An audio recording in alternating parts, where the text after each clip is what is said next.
Welcome to Slop episode 72 of Galaxy of Beeroes. It's a big day because we got news on the day of the stream. We're talking about the final round of glow requirements, the last few episodes of the Bad Batch, and our take on galactic conquest and challenges. Let's jump into the cantina and get sloppy. I had the music lined up that time.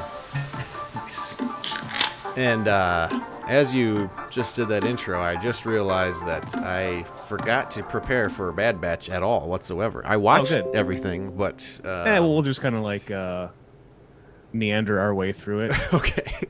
By that point, we'll both probably be real drunk and it won't matter anyways. You'll have to lead that one because I literally prepared jack shit. Okay. What are you drinking today? So I was camping this weekend. I didn't really have time to plan out a proper cantina with a themed out set of beers. So it was whatever was left in my fridge for tonight, and it's also the beers that I told Dishnaps I was going to send him.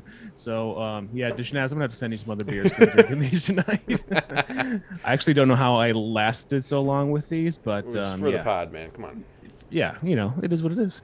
So I've got Dark Horse, Plead the Fifth. We have done Plead the Fifth previously a couple years or a year ago on the podcast, but they were not this version.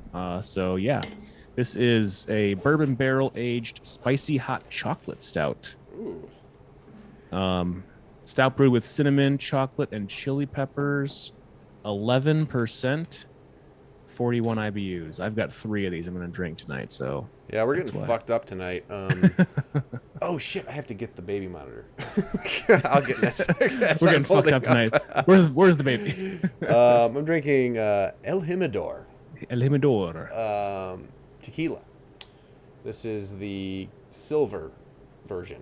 40% alcohol. I'm making like a... I think they call it a... kind of a NorCal margarita, I think is what they call it. Mm-hmm. So I do a shot of this in a pint glass, or a shot and a half tonight, probably, because, and then I'm combining it with the Spindrift, which is some fucking carbonated water. Seltzer thingy? Yep, and it's lemon flavor, so it's kind of like a margarita. That sounds good, yeah. I'm trying to watch my girlish figure, so it's not bad. We'll do a shot. I am too, but not for the pod. Not for the. Let me grab the baby monitor once we get this. He's fine. Hey, what's up, Van Seal? How you doing? Welcome aboard. This motherfucker is so aromatic, just like you can smell the spice, like the chili pepper in there. That's not very nice to say about chocolate. Van Seal, man. He's right there. You smell hot and delicious. You smell like chocolate, Van Seal. Hope you're okay with that. Yeah. Let's put that there. Ooh-wee. Let's mix this bad boy up. 3 of those are going to go down real well. I do have some PBR to wash it all down with at the end. Ooh. 3 of these and then 2 PBRs. I like your booze math. You're like, you know what? When I drink 3 of these, then I'll still have stores. I'll wash it down with other beer. Yeah. Lighter beer though, so it's okay. Cheers. Cheers, man. Yeah. Cheers out there to all you. Cheers to almost summer also. This is my last full week of school. Oh, nice. Yeah, so next week we got 2 half days of exams and then summer vacation. You're a teacher. You're a sexual education teacher. All right, let me go get my the baby monitor. I'm just making That's something I definitely am not. But I do teach. Go ahead, get your stuff. I'll stretch this out. I do teach the Youth of America the social studies. So right now it's 11th grade world history, which is so exciting. We just talked about the Arab-Israeli conflict. That was a real blast for them. I teach economics, and tomorrow we're going to be learning about GDP because I forgot to teach that earlier in the year. And I was doing the review, and I was like, you know what? I should probably teach GDP because that's probably kind of an important part of the whole econ thing. So fill in that one. And so I am just very excited to get to the end. So we had our first camping trip of the year, just me and my daughter. We went up to Traverse City, and it's one of my favorite spots in northern Michigan. Great waterfronts, great beaches, awesome restaurants all over the downtown area, great breweries, just like really cool area in general. So we went to Hop Lot, probably my favorite brewery in that area. It's actually in Sutton's Bay. It's this kind of like outdoor, kind of like it feels like you're camping when you're there. So we left camp to go to another camp, but that camp had beer, so it was awesome. So we sat out there for a little bit, had some food, had some beers, and then went back to camp and had some more beers. And then later, a couple days, the next day, went to North Peak Brewery.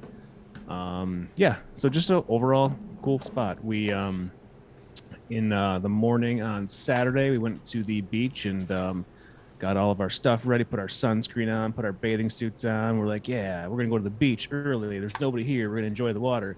And we put our feet in, and it was bone fucking chilling cold water, 51-degree water temperature, and like painful. So it wasn't one of those things where you're like, well, we're here, let's just like deal with it, you know, and our bodies will get accustomed to it. No, not at all.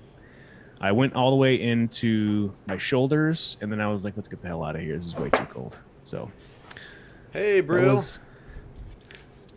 That was the trip. That was I like it. You were filling time. Look at you. it was short, but it was fun. Nice, man. And it makes me want to do a beer tour up north sometime soon. Yeah, man. We should definitely do a pod one once the baby's older. 8 hours in a car with a baby doesn't sound too appetizing. After I mentioned that to you, I'm like, we've done it before because we used to live up there, and man, we drove down from up north for Easter back to like our neck of the woods, and then back in the same day, and that was the fucking worst, man. It was literally over 8 hours in a car with a screaming baby for the most part. Yeah, that's horrible. Yeah, at one point my wife was bouncing on a yoga ball trying to pacify Little Brick, and In the car?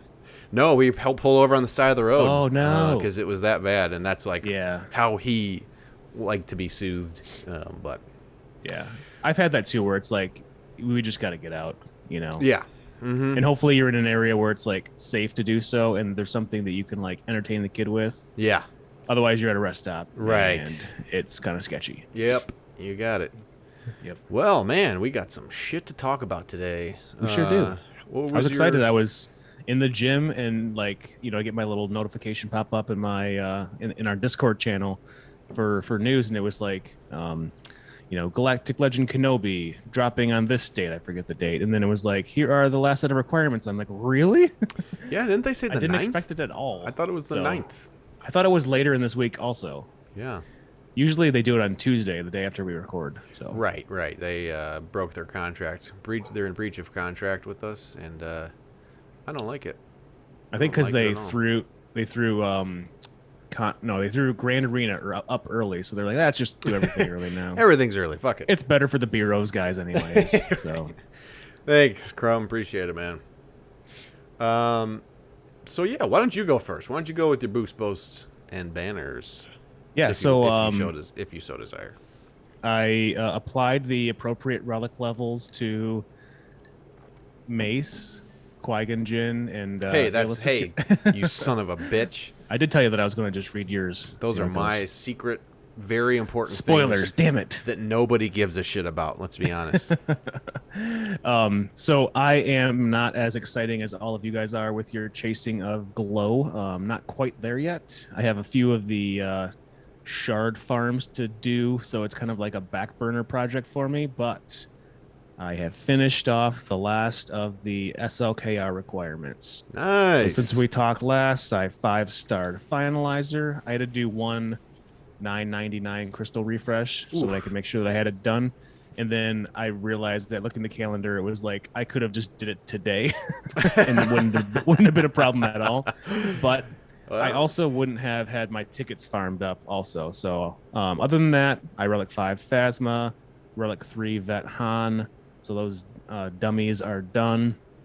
And I have all of the materials to Relic 8 SLKR once I get him to Gear 13. I'm missing some of that mid-level stuff, you know, like I got to get some more stun guns. But I got all the laptops or whatever taken care of, 300 of those fuckers. Nice. And then today I watched one of the videos. It was Dialars. And set my mods all up, and I started going through tier 1 just to see how it was.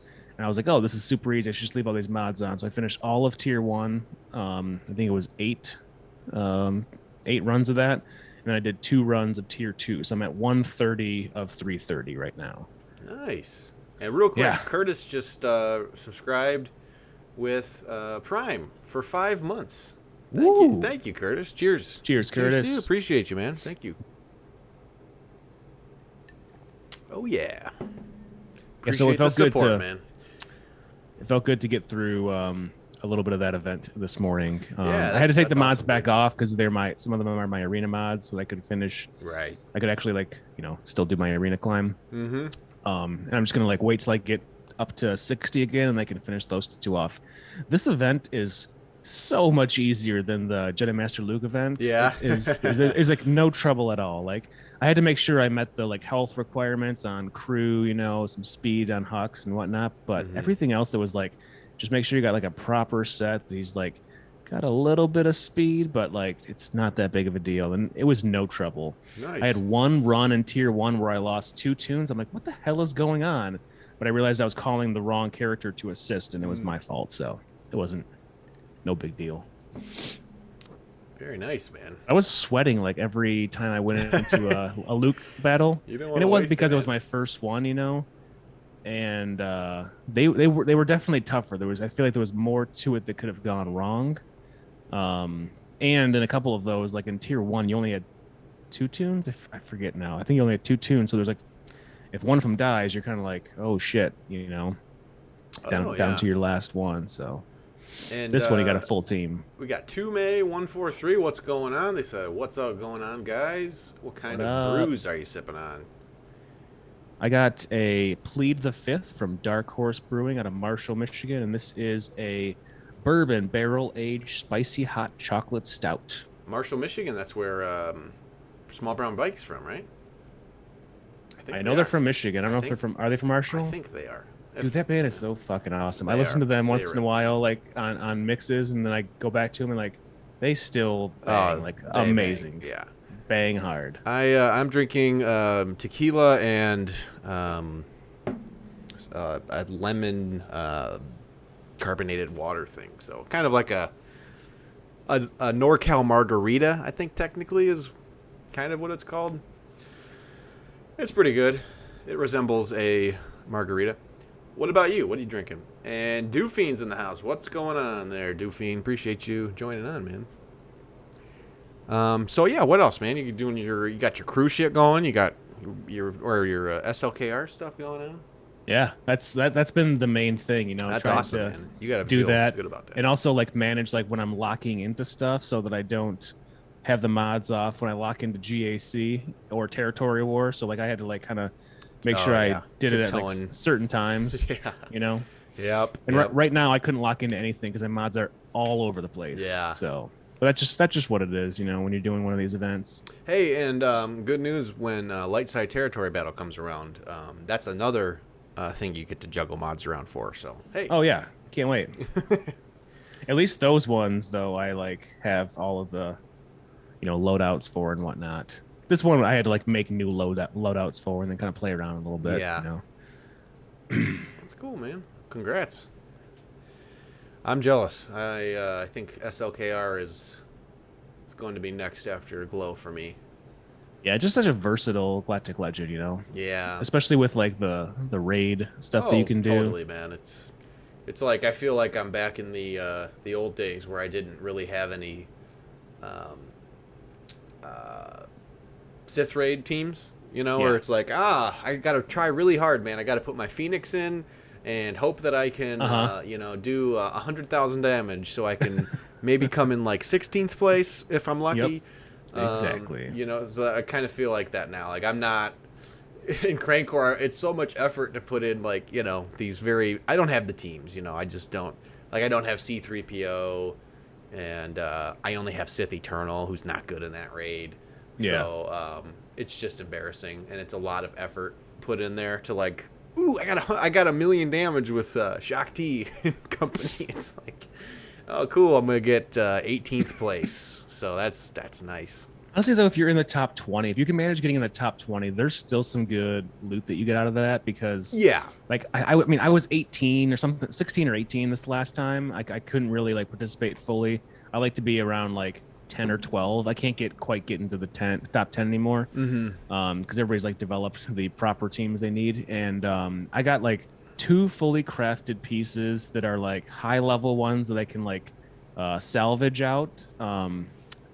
For one of the really hard pieces for the higher relics.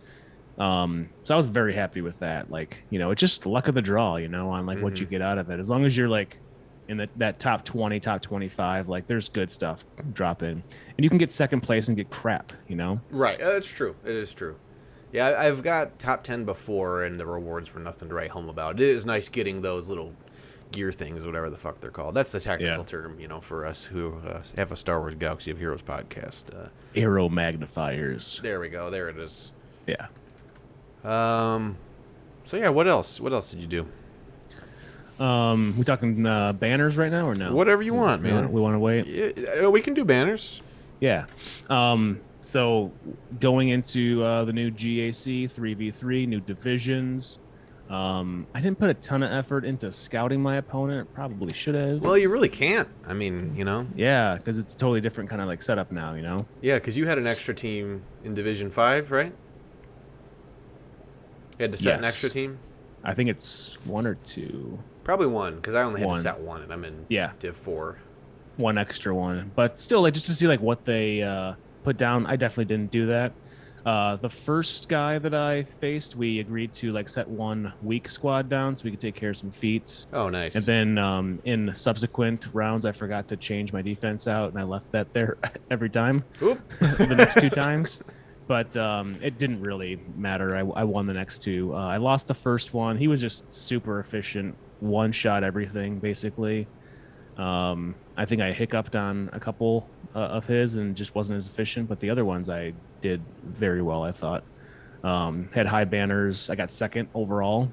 Oh, nice. Because whoever ended up in first must have got stuck and didn't have as many banners overall as I did. So got every feat done that I could except for like the clearing all territories, which I don't think I could have gotten yet. But all those little hokey ones, the Rogue One. So you got that too? Yep. Nice. Very nice. That was out of the exchange, you know, having a weak squad. I took my Jyn Urso in. Nice. and even so I asked for a low squad and he put in like a low Mandalorian thing with like a gear 11 Sabine. I was like, motherfucker, I don't know if I can pull this off. And I ended up winning all of them alive, but it was for like 50 banners. I was like, damn it. Yeah. Oh, that sucks. But hey, you got it anyway. It's almost not even worth it. But you know, you get the little profile and whatever. Right. Those are kind of fun. So 2-1, second place. It was a pretty tough pod. Like everybody had 2 Galactic Legends. So yeah, that's pretty good, man, for, you know, only having 1 yourself. Yeah, I was very confident in my last one. I was like, this guy's not going to beat my R8 negotiator on defense. He left his malevolence on defense. I thought that was kind of weird, and he just figured his negotiator would beat mine, I guess, which it did. But then he couldn't beat my Chimera with trash ships in there. Yeah, you took 1 attempt on it. I don't know what happened because I really think because he's got a fully maxed out like finalizer 7-starred. I thought that would have done it because it should be able to, but it sure didn't. And he didn't do the trap, you know, like taking the home 1 in and expecting that to do well against it, and it gets trashed because I had my the bomber TIE bomber in there. That was on defense. So I don't know what he did. Yeah, who knows? I should check the GAC history and see. Yeah. Is that it for you? That's pretty much it. Yeah. How was yours? It was pretty good. Toomey asked, how do you like the new 3v3? So I'll start with my banners for my boost spells and banners. I didn't notice much of a difference, honestly. I was interested to see how it was gonna play out. I was in Division 4, so I had to set an additional team. So 5 squads in the bottom rear zone. That was the difference. And the first 2 rounds, I didn't notice the additional team, basically needing 2 additional teams to take out their team. Didn't really notice a difference. But I did, on both those opponents, I didn't fail a single attack on them. So I was perfectly, didn't have to dive into my deeper inventory to get the job done. So, but in my third match in the finals, I did, because I had a rough match. I tried to take Imperial Troopers in against a Mon Mothma team, a relict Mon Mothma team, and it was close, but it didn't happen. I lost and kind of spiraled and continued to make some bad decisions from there. So I failed on 3 total attacks, and my opponent only failed on 2 total attacks. So I lost by 14 banners. So it was a tough loss. I think I should have beat them, but again, I didn't have anything to scout from, but it was fun. It was a good match. It was a slugfest. My defense did its job, but I just didn't do my job on offense. So, but I think I came in second as well, second or third. I don't know. But I didn't really notice a difference, honestly. To me, it didn't seem that radically different. I agree. But and since last 3v3, I have additional teams, so really it didn't make a difference to me. And even failing, I failed a lot of attacks. I think I got the full clear. It was kind of in question even if I was going to get the full clear, so I had to dive deep into my roster, and I don't think I had a team left after so I've probably failed 6 total attacks. So I had 6 teams that basically I threw away. Yeah. And I was basically at the bottom of the barrel at that point. So probably should have gone with a little more steep of a defense in hindsight if I had that many teams left, But right. But whatever. It was. It is what it is. What did you guys think of 3v3? It's funny. Like this whole week, I've been in multiple content creators' Twitch chats, like just asking, because I'm curious too, to me, and like not a single person has answered my question. I'm just like, what the fuck is this thing on? Like, yeah, I'm just like, what do you guys think of the new thing that you play and stream? And like people are just like, let's go over here. Next topic. I mean, it is what it is. It's hard. It can be hard when you're streaming and trying to keep up with chat and but. Yeah, Division 5, I didn't really see too much. Like I have a couple extra teams that I like have as backups. So like I just got to be more clean as I go along. But at the same time, they are also. But like as I'm looking at my GAC history right now, like I left some low teams that can be soloed, so I need to make sure I'm not doing that in the future. Like one of these guys soloed my Crew Fox First Order officer with gas. I didn't know that could be done. Oh wow, yeah, that makes sense. That tracks. Yeah, because gas does wreck Crew hard. He's a bad mofo. Yeah, he's a madman. So Curtis said in Div 3, I felt the increase in teams. They had to add. Oh, okay, so plus 3. That's a lot. That's a lot of extra there. Yeah, that is. But like the change, I also should have won my first match, but I made a strategic error, ended 2-1.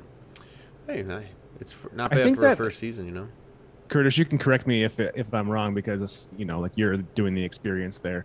But if you are in that Division 1 like you were and we were before, you guys with those higher GPs would probably just be like working on like making sure you don't give up a banner or 2 here or there. It's like hyper efficiency kind of situation. And now you get to, I would think, enjoy it a little more because you're actually going squad versus squad more, where like it's more of a traditional kind of matchup and you don't have to like micromanage the banners as much. I don't know if that's how it actually is, but I'm not up there, so I don't know how that is. Yeah. Doofine said 3v3 didn't go great for me. I'm too top heavy on the roster, a dicey 2-1. Well, hey, 2-1's not that bad. That's yeah, we did 2-1 also. Yep. 2-1's around.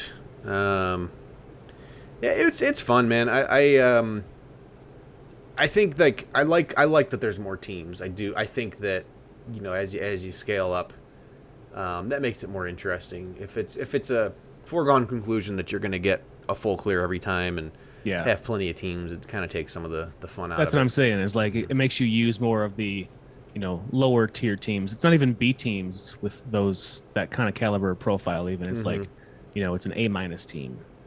Yeah, and it seems like it comes down to more of there's more of a chance of getting in a slugfest with 3v3. With 5v5, it's like, if you drop a battle, you're like, oh, fingers crossed. Like, I hope they don't drop one, or I hope they drop. I hope they drop two, and Yeah. it's like you're biting your nails. But yeah, I got to plan out more solos though, just to like get a little more risky. It's like, what am I gonna lose?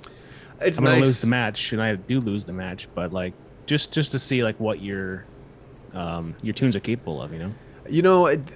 I love having Infest Nest at R7 it's like a guaranteed. I can solo a Rebel team or maybe a Mon Mothma team. Like, it's a guaranteed solo I'm going to get. And then Sith Eternal is the same way. I can guaranteed solo somebody, most likely. So just having those two characters alone is great for that. But I haven't had a ton of success soloing many other teams. Like, I've done gas solos before, but they can sometimes get dicey. So, like, I kind of stay away from the gas solos and bring at least one person with them. And then I've had Malik solos go south on stream before. Like, it's just not. I don't know if I'm gonna do that. And I love having Darth Revan in 3v3 on defense. That's a nasty team, especially the way I have mine tuned for speed. It's there's no way I would do that gas versus the crew team, because like that's the high relic. I just like look at all those relics and I would just like chicken out. There's no way that I would like think that would work. I know like one of mine, I went in with the OG Kylo to try to solo bounty hunters, and they were gear 11, gear 12, and I backed out in like a minute. I was like, this is not going to work. Yeah, back out. And Toomey said in Division I've heard 9, that can be a solo opportunity, but it's got to be a lower level. Gear 12, you're not going to do it. Right. Toomey said only Division 9, but I think they required another 2 teams or so. Definitely noticed the difference on the amount of teams I had available for offense. Yeah, the lower divisions, that would be tough. I mean, you're already spread thin in a lot of those, depending on how you're building your roster out. It seems like roster development makes a bigger impact, or can, in those lower divisions. At least when I used to play my alt consistently, that was always an issue. It was like, I can out-scheme my opponent, but sometimes they just get lucky and they just have the correct teams set on defense that I can struggle with, and just structure it in a way where you have less options, Right. And depending which way people are going. But anyway, okay, so yeah, that was my GAC. So upgrades wise, boosts, I applied the appropriate relics and relic levels to Mace, Qui-Gon Jinn, and Ayla, so they're ready to go for Glow. Clone Sergeant is the last one that I need for the first 2 weeks of requirements, or first 2 sets of requirements, other than Bo-Katan. But Sergeant's going okay. He's gear 12 plus 3, and Bo-Katan is 17 out of 85, actually higher now because I wrote that a few days ago. So I feel like having Sergeant relic will be a good thing, because you need that extra clone all the time for galactic challenges. I mean, you're gonna have to have the other one that we'll talk about later, also relic, but like just to have that extra one. And like you got a negotiator, so you got the bounce up on the ship there. So I think that's a useful one, anyways. I do too. I'm not mad about it. And then so Bo-Katan's, actually I could find out. She's not 17 out of 85. Not that anybody really gives a shit, but what's your plan with her after this is over? After I don't know. She's 30 now. She's 33 out of 85. But I think a Mandalorian team. I think an armorer-led Mandalorian team might have legs, or maybe I could throw her in with Bam. Because that's another thing I did. I unlocked Bam. So for 3s, that would be a good option for you. But like in 5s, is it going to be you? Can you pull off that? I don't know. Armorer-led? Yeah. Haven't really thought about it. I mean, it could confuse people because it's not something they would see. I've said it. I said it on defense every time this GAC, and it didn't get a single hold. But they're also like very low gear. I said it like I said Bo-Katan, armor lead with Bo-Katan and Sabine. Yeah. Or no, Django, I think. Yeah, Django. Okay. Because they get that, protection increase, but I don't know. I think Yeah. until it's geared, I don't quite know, honestly. But so I unlocked Beskar Mando. That's awesome. Yeah, that was fun. Bam. I got a my fun- Bam shirt. Oh, Bam nice. shirt on right now. Nice. The Bam. Yeah, dude. So that was cool. The event was fun. I unlocked the Razor Crest as well, so that was cool. I did it all with the event with Gear 8 and Gear 9 characters. I followed a modding guide. Once I got the mods right, it was pretty easy. How are the cutscenes? Are they good? Yeah, they're cool. They're really cool. Straight out of Mando. It was a really fun event. I don't want to spoil anything for you when you do it, but it was a good time. It was fun. I mean, nothing that you haven't seen, in the Mandalorian, but Yeah. but I don't know. I don't want to spoil it for you. It's going to be one of my after SLKR teams. Yeah. Because I want to get the Razor Crest going. So they're already kind of like almost done shard farming them. So yeah, might as well go for it. It's kind of bittersweet, like having the team now. Like they did get some holds in GAC, which was kind of fun. Only at Gear 8 and 9. Like Yeah. that's where they're gonna stay because Beskar Mando needs a ton of Chirotech, and I'm not ready to. Especially with these GLs coming and having to Arthur, relic all these characters. Like you need that finisher piece you need those Kyros pretty bad. So Is it laptops or prods? Probably prods. I don't remember. I think both. I don't know. They're pretty. I don't know. I just don't want to spend any of them really. For sure. Yeah. I'd rather have too many than too little. Yep. But so yeah, they're kind of sitting on the shelf a little bit, which is kind of a bummer. But eventually, I will get to building them up and getting another viable team out of that. But yeah, it was a fun event. It was really cool. And that's basically it. I'm just now we've got these new glow requirements. So what do you say we head over into the hard meat? Yeah. Want some meat? Going in for 11% beer number 2 now. Woo! It's playing.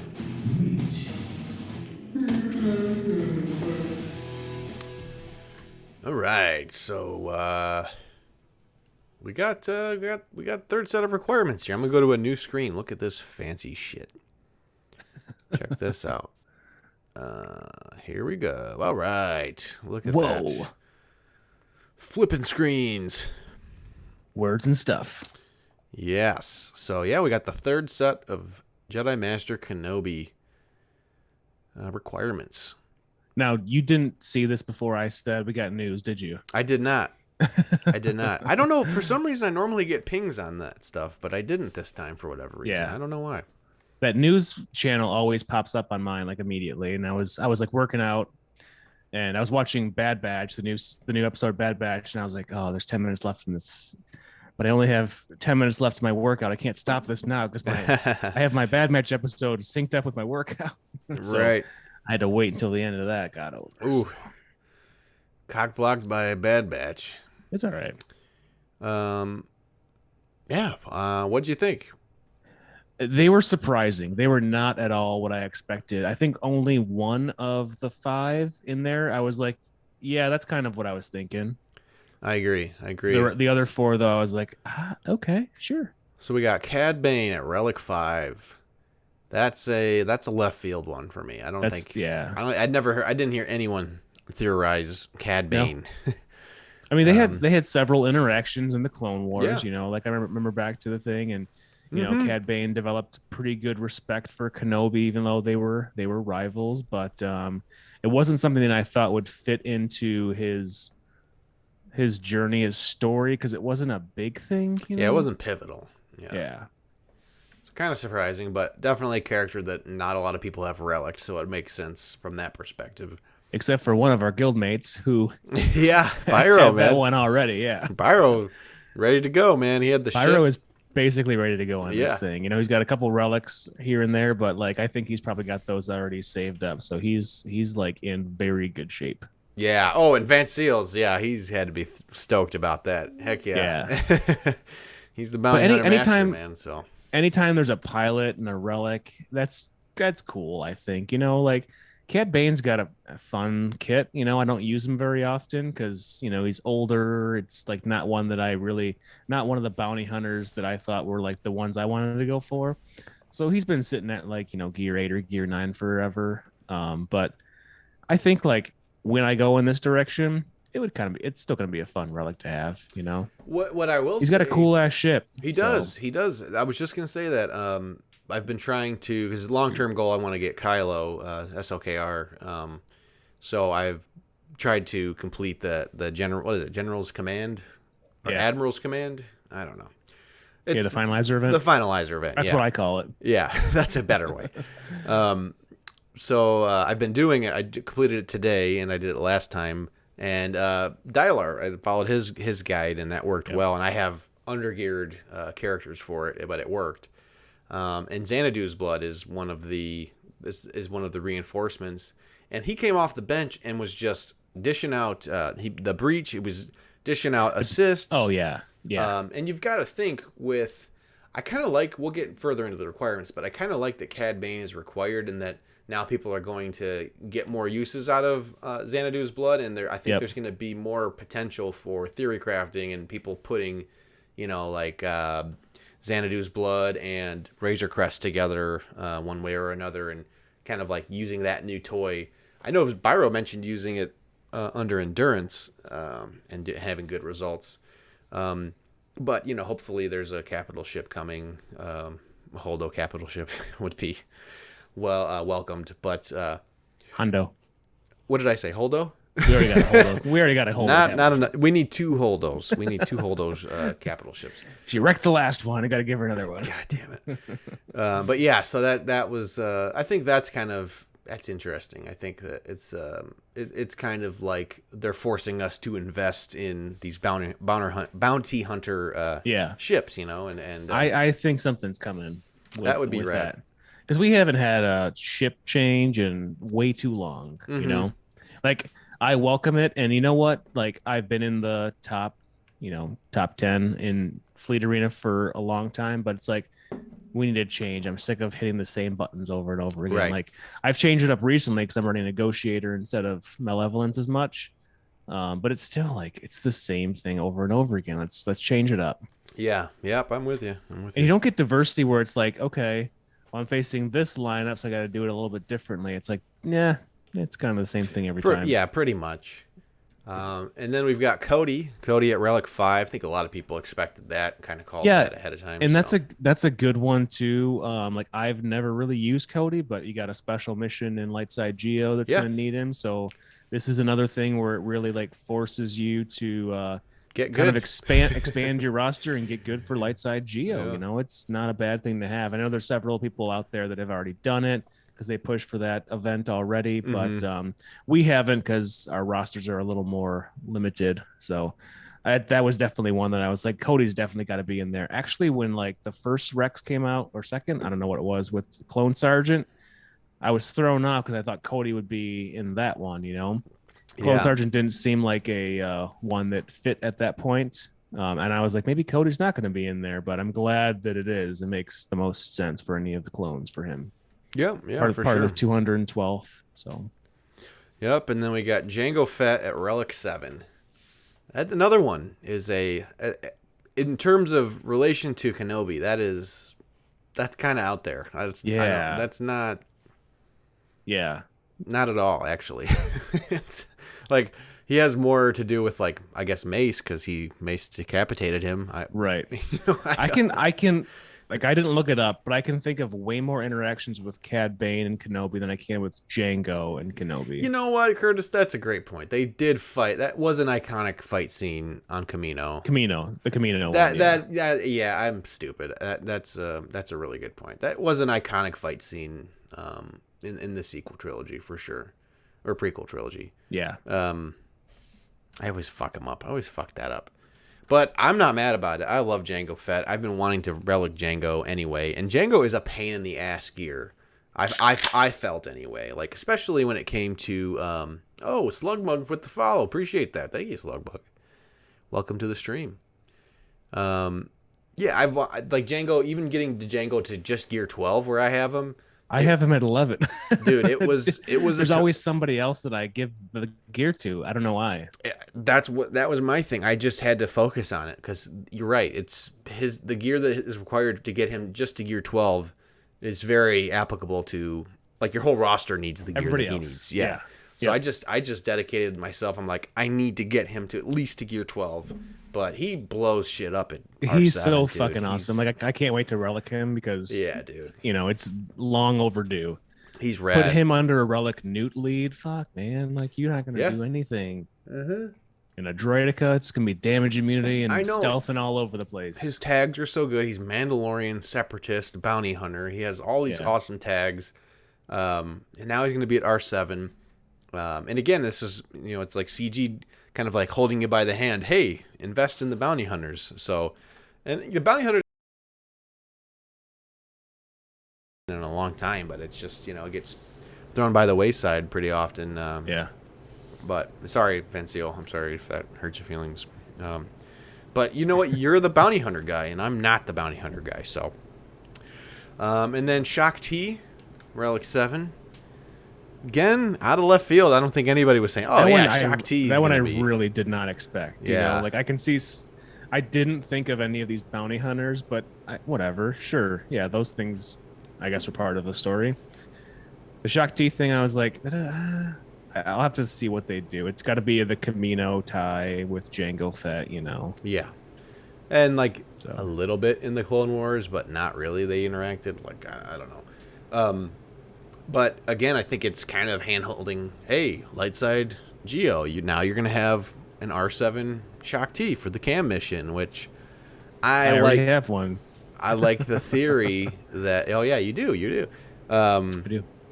Our friend Celiac Sarah of the Holotable News Network podcast, her tinfoil hat prediction was that the second Galactic Legend to come out, which I think is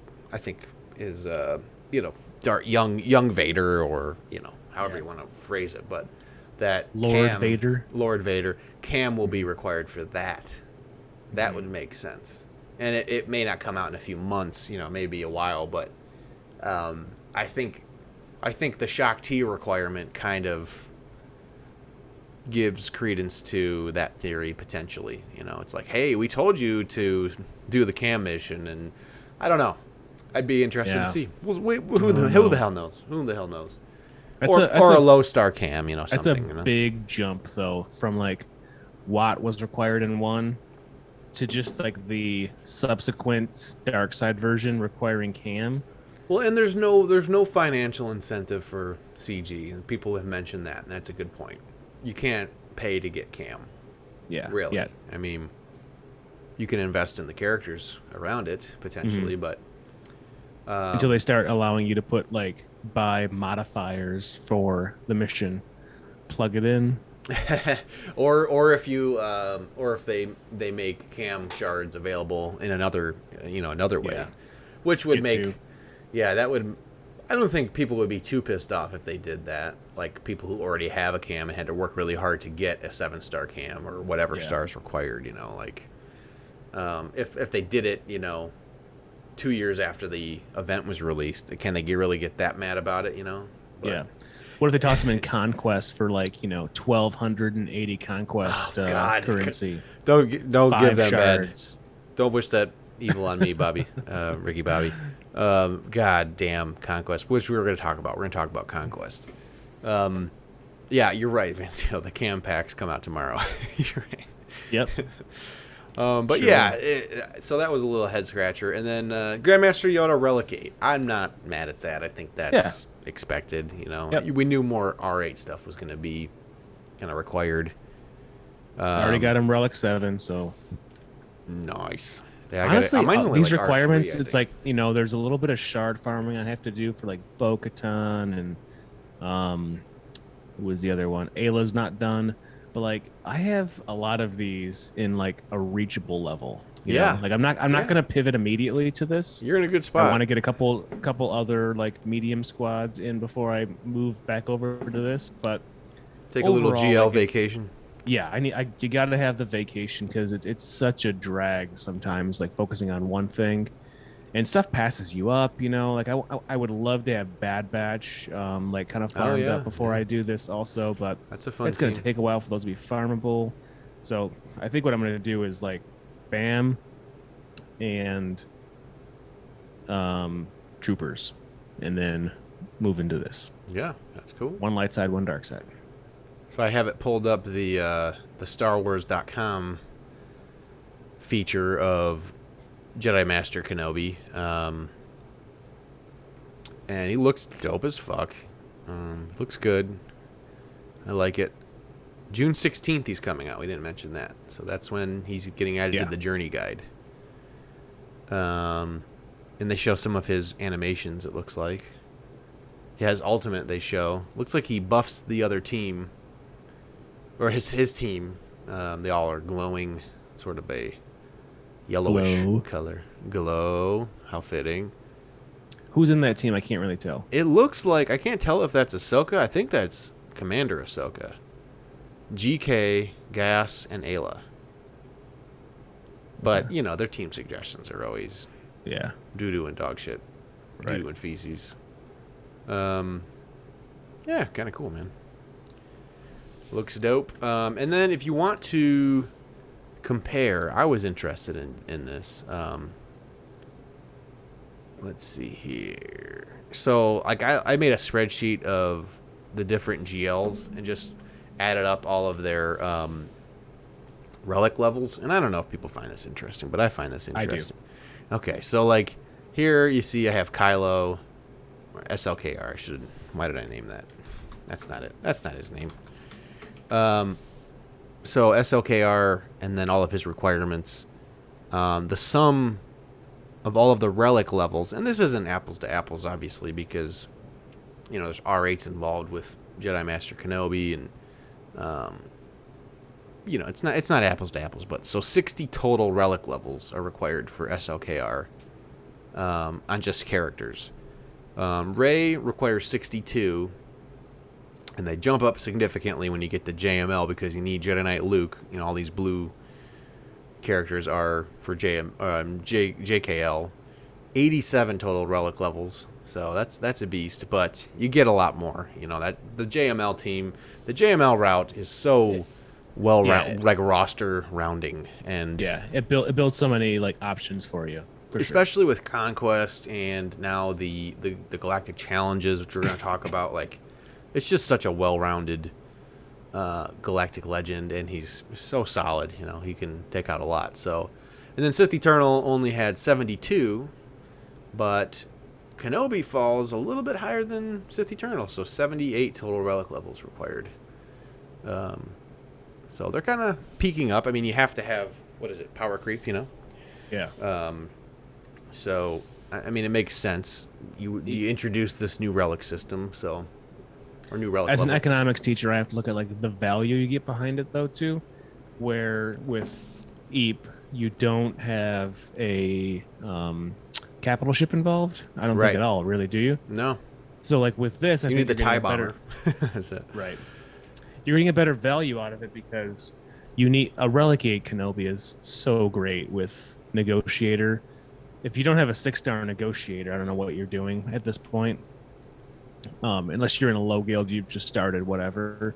But I just think it like this one really like builds a lot of stuff for you, and I think they're all pretty much valuable. Like there might be some misplaced stuff like in the glow requirements. Like you might not know what to do with like Qui-Gon Jinn and Ayla or whatever. Like, and you'll figure that out. There's always some fluff in there. But, like you're getting a lot of like valuable relics, like the Django relic. You'll figure out how to use that, and it'll trip people up, like the Relic 7 one, the Cad Bane one with like what you're going to get out of Xanadu Blood. You're going to get like value out of that. So I just think that there's a lot of like under the radar stuff here that like is going to really benefit people's rosters. I think they did this one pretty cool, pretty well, even if I don't really understand how the story's going, Yeah, I agree. I mean, you can mix and match a lot of these characters and factions. With Jango Fett, like we talked about, such a versatile faction tag. I mean, yeah. But like you're gonna have glow, and then conceivably you'd hope that these random Galactic Republic Jedi can fit under him in a GAC setting, or basically, I guess territory wars, but probably not the arena meta. There's probably going to be your typical Jedi Titan team for sure. with glow, but and then you get tons of separatists too, and it's probably the, I don't even think it's probably the best ship boosts. The two best capital ships, essentially. You're getting the captain of the two relevant meta ships right now with Grievous and GK. Yeah. And then it's just kind of icing on the cake getting, not that Clone Sarge is like a pivotal. That's the tequila talking. Not that like Clone Sarge is a pivotal, but ship. It's gonna slot in. Like there's game modes where he's gonna fit. Like it's not gonna change anything major for you. It's not going to like adjust your Grand Arena, but your Galactic challenges, like I said earlier, you're gonna be able to like field a full clone team that can do some damage. Right. And that's a good point, Vanciel. They're gonna have Yoda as well and GK. So yeah, that is gonna kind of be like could make a pretty strong arena team out of it. And Doofy, that's a good point too. Having the Relic Thrawn and Tarkin, yeah, those are two decent capital ships. I use the hell out of my Tarkin Empire fleet, with the bomber being required too. So like you get benefit out of it. But I still think, having the two ships from a foundational perspective, I think JML is probably still the best, the most well-rounded GL in terms of the amount of useful teams you get out of it. But again, 87 relic levels. Right. You get what you pay for. Yeah, right. So, but yeah, interesting stuff.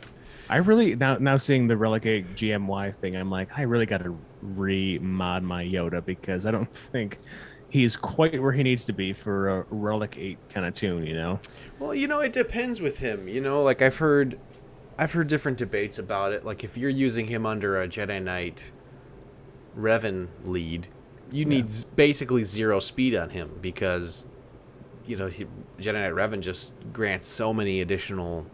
He gets so many turns just from all of the past turn meter from those teams. Yeah, you just want Revan to be fast, really, and then he can just throw it around everybody. Yeah, and he just goes crazy. He resets his turn meter from his first special or whatever, and he's just hopping around doing crazy shit.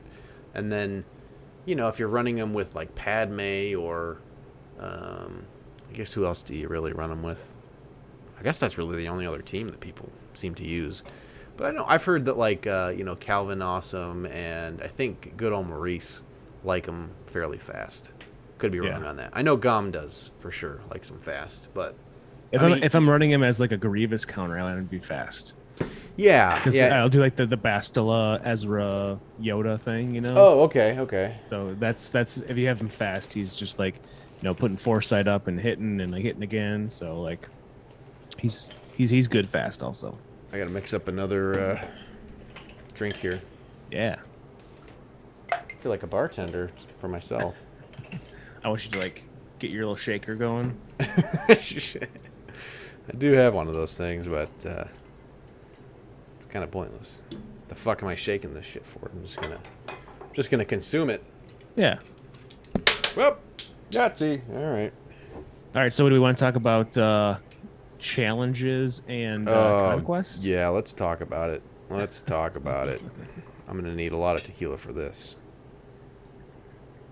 So we just wrapped up one, and then we just started one. Actually, I was surprised. It like turned around and came back at us like real quick. I'm not that mad about it. I like the rewards. The modding, the amount of mod material, slicing material you get is astounding. The loot box at the end is like, wow, that was pretty awesome, but the amount of time you put into it, I don't know. Yeah, it's I don't know. What did you think of the one we wrapped up? Yeah, so first off, I'm going to ask a question to our people who are on with us right now.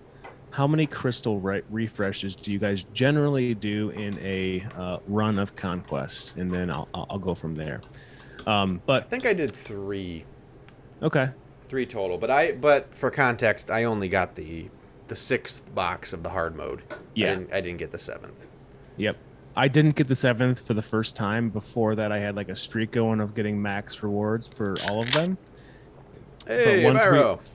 once we lost the deployable cooling system, Yeah, whatever the they hell got that rid was, of that. I just really couldn't do it. There was too many of them that I just the boss feats I couldn't finish off. It just wasn't working for what I had. And I was kind of like in between the 6 and 7, and I was like, there's no way, there's no point in me like wasting crystals on this, especially with like the last one that I got like an hour before it ended with deployable cooling systems. I was like, there's no point. So I think I did like 3 refreshes.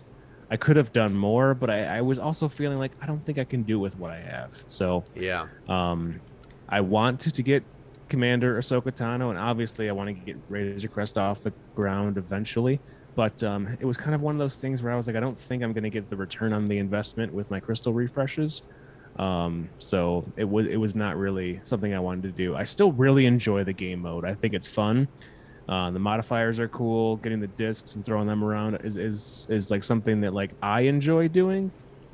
I know people are like really annoyed with like the discs that are in the current rotation, but I don't know. I still really kind of like the idea of Conquest and like being able to go through, play with your lineups, try to get these feats and whatever. And some of them get annoying, but I still like it. I just didn't get to the max reward this last time, so. Yeah. Yeah, me neither. And in chat, so Curtis did 4 to 5 because he gets impatient. And thank you, Byro, for the 7th month of subscription with. Cheers, Byro. With oh, that's just a straight subscription. That's not even Prime. Thank you, man. We appreciate Byro, we were it. talking about you earlier and how well set up you are for a glow. You're the only one that we know with a relic Cad Bane at this point. Very happy for you, man. That's awesome that you are being rewarded by your investment in those characters. Curtis got the max box. Nice. Doofine, before the last one, never refreshed, but with Cat coming, I did 8. Okay. Would have never gotten it without the refreshes, but that's probably just me. It's tough. I mean, you need to have the right characters to do it, and the commitment, you know. And that's kind of where I get stuck. Is I don't know. All I have is Sith Eternal. Like, I think the people who have multiple GLs have a better shot at completing it, you know, and have more diverse options. I mean, I have no trouble getting through the whole thing. Like, I'll beat all sectors or whatever, but there'll be like there'll be like 3 or 4 boss feats that I can't do. You know, like the turn meter one I struggle with because I don't have imp troopers. The crit damage, some of the crit damage ones are crit hits in a row, like hitting like 40 crits in a row or something like that. I can't do that. And then like sometimes the timing on like knockout 4 in 1 hit is trouble. You know, like I'll take my Jedi in and like I got several AoEs, but then I'll knock out 3 and 1 will be sitting there with a sliver, and then I got to go in like 10 more times to do it. And it's like, is that really worth my time and my crystals? Yeah. So. Well, Van Seal said, I refreshed until I hit 400 crystal refreshes, but that's only on the first day to full clear in case CG has to take it down and get extra, and I get extra currency and shards if the event gets pulled, but after day 1, that's no refreshes. Nice. Yeah. I kind of like that, because then you're just done. You don't have to like have that black cloud over you, like, oh, you need to finish Conquest to see where you're at and then go back and get the feats and stuff. But yeah, I mean this time I finished it a little sooner than I normally did, and I just took it easy. You know, I wasn't. I guess I spent 3 refreshes, but I did it when it was convenient for me, and it didn't seem like as much of a chore. I still got frustrated with the feats, like The detonator one, the thermal detonator feat. Oh my god, that fucking detonator one. Ugh. That one is so annoying. Yeah, I did it with Sith With like Eternal the and squads Jawas. that I have. Okay, And you Dengar. actually have Jawas. I don't have Jawas. No, mine are like gear 8 or Okay. and maybe less, but and then I was swapping mods on them, and it's just it's like so for that's me not with fun to me. the detonator one, it's like whatever I can do that will take hits, and then also Greedo and Dengar. That's like the only two that I have that can like withstand a couple hits and throw thermals out there. But like I'll run like JML Watt so that he can throw a taunt on immediately, and then like Jedi Knight Luke so he can stun Greedo and Dengar. It's like the weirdest team. Yeah. And then still like somehow they'll outspeed me and take Greedo out, and then like Dengar will throw like 2. Right. Like, Yeah, I just come on. wasted 15 energy I to know. get 2 detonators of 100 on. Come on. It's a pain, dude. I don't like that one.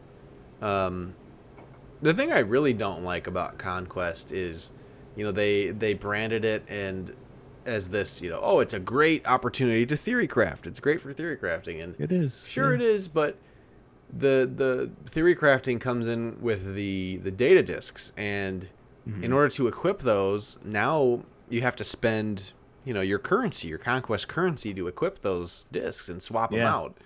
It And shouldn't cost currency. No. I feel like that's one of the parts of this mode that needs to like change. Is why does it cost you currency to change them? Like you already own them. Like just let us change them out. Yeah, We're spending energy to run the battle, and that's the bottleneck already. Mm-hmm. And that's my problem with it, is like I might enjoy the game mode more if I could experiment more with data discs and like try to stack certain ones and watch theory crafters in the community, like what they come up with, and try those and see how they work with my roster. But I'm not going to sacrifice a bunch of the currency that I could spend on Commander Ahsoka or the Razor Crest to do that. And granted, it's not much, it's a negligible amount that you have to spend to equip them, but I just think it kind of defeats the purpose of it being, branded as this fun way of theory crafting. Like, it could be a lot of different things. I don't know, a shit ton of credits, or not sim tickets. I'm not that naive, but maybe even like, I hate to say it, but like I would be ally points more maybe I'd be more open to that than Conquest, but like maybe like a little bit of crystals, like sure 5 crystal. Yeah, exactly. Yep. Like, I mean, I hate to say that, but to me, like, the Conquest currency is so valuable with these characters, and they're going to have new characters coming out with through Conquest they've talked about.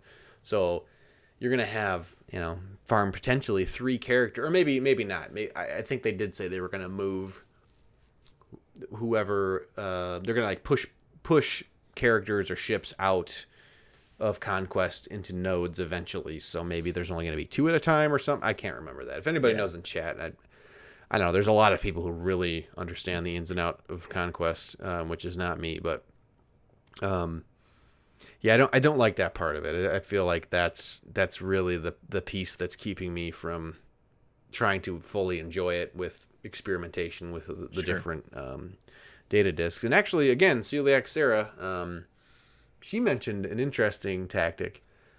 She didn't equip any data discs until the 4th phase. None. She completed them all without that. And then when she got to the 4th phase, then she, you can equip through your whole inventory your best, or whatever best combination you have, to really help you out with those last 2 sectors, not phases. I keep saying phases.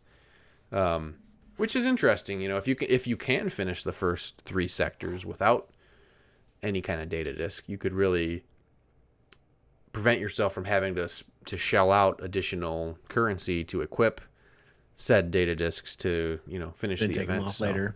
Yeah, because the ones you get early on are not great. I actually like, in this one that like it just recently started, I got some pretty good ones, and like I need help if anybody has ideas here, I'm just throwing this out there live. But so I have 2 power discs on. Do those stack like offense? Because I have one that's on that's gained 20% offense, and then another one that's gained 27% offense. And then it also includes 17% crit damage and 22% crit damage. So, like, am I wasting? Because it doesn't say stacking on there. I'm curious about that too. I thought they stacked, but I Yeah. have no idea. I'm Every not. one of my discs right now gains offense because, like, my ruthless offense, whenever an enemy falls below 100%, all allies gain 16% offense. And then I have leader's resolve on that, like, blah blah blah.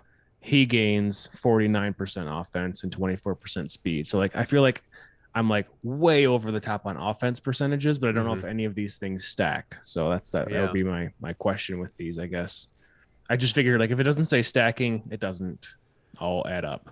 It takes whatever is the highest number. Yeah, I don't know. It's a good point. I'd like to know too. Venciel said, August we get a 3rd conquest character, but yes, only 2 at a time.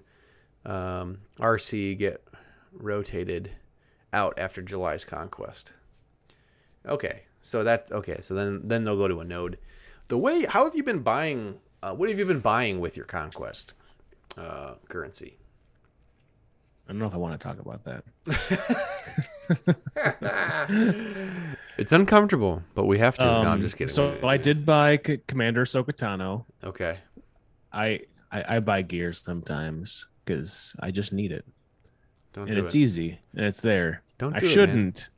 I know I shouldn't. And when I do it, I'm like, don't do it. It's dirty. I do it. It's dirty as fuck, man.